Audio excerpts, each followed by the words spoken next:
과린이 친구들 안녕! 과학 언니예요. 7월 두 번째 시간인데요.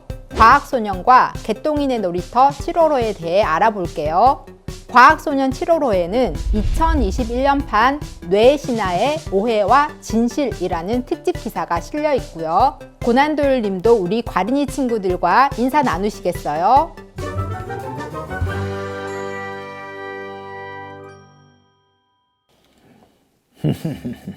반가워. 어떤 질문이든 여러분들에게 알려줄 과학 탐정 고난도일이야. 그럼 오늘도 질문에 명쾌하게 답해 주실 것을 믿으면서 특집 기사인 2021년판 뇌신화의 오해와 진실에 대해 알아볼게요. 뇌는 우리 몸에서 가장 큰 기관으로 신체 에너지의 20에서 25%를 혼자 사용하면서 사령탑처럼 신체의 활동을 통제하고 있어요. 그 결과 우리가 움직이고 밥을 먹고 잠을 자는 것은 물론 기억하고 판단하고 생각하는 등의 사고 활동을 할 수 있는 거랍니다. 그런데 지난 5월 미국의 신경과학자 리사 펠트만 베럿 박사가 영국 과학 잡지 BBC 사이언스 포커스 매거진에 기고한 글에 따르면 오늘날에도 우리 주변에는 뇌에 대한 과학적 사실보다 잘못된 정보가 더 널리 퍼져 있다고 하네요. 어쩌면 과린이 친구들조차 믿고 있었을지도 모르는 뇌에 대한 오해와 그 진실을 오늘은 고난도일님이 탐정보다는 뇌과학자처럼 똑똑하게 알려주실 거예요. 그럼 첫 번째 질문입니다.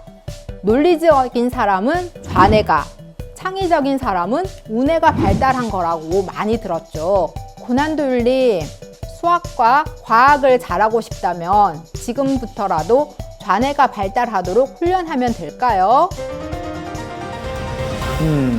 그렇게 오해하고 있는 사람들이 많구만. 원래 1981년 노벨상을 받은 로저 스페리 박사는 뇌량이 절대된 환자를 살펴보면서 좌뇌는 언어, 우뇌는 시각과 공간 정보를 잘 처리한다는 사실을 확인했었지. 그런데 실제로는 인간의 사고 활동을 담당하는 뇌뇌는 좌우 두 개의 반구로 되어 있지만 뇌량이라는 다리를 통해 연결되어서 동시에 정보를 받아들이면서 한 몸처럼 작동하고 있어. 최근의 연구에서는 뇌량에 문제가 없는 사람들의 뇌신경 활동을 관찰했는데 좌뇌, 우뇌를 구분해서 사용하는 경향이 발견되지 않았어. 어휴, 다행히 따로 구분되어 있지는 않다는 거네요. 좌뇌, 우뇌만큼 뜨거운 관심사가 남자는 이성적이고 여자는 감성적이라는 거예요.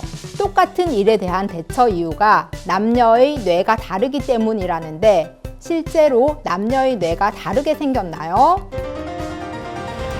물론 뇌의 크기는 남성이 여성보다 평균적으로 용량이 더 크지. 하지만 뇌 구조에서 성별의 차이가 있다고 보기는 어려워. 2015년 이스라엘의 텔아비브 대학의 연구팀은 1,400여 명의 남녀의 뇌를 분석한 결과 전체의 3에서 6%만이 뇌를 보고 성별을 판단할 수 있을 정도로 차이가 뚜렷했고 나머지는 뇌만으로 성별을 판단할 수가 없었어.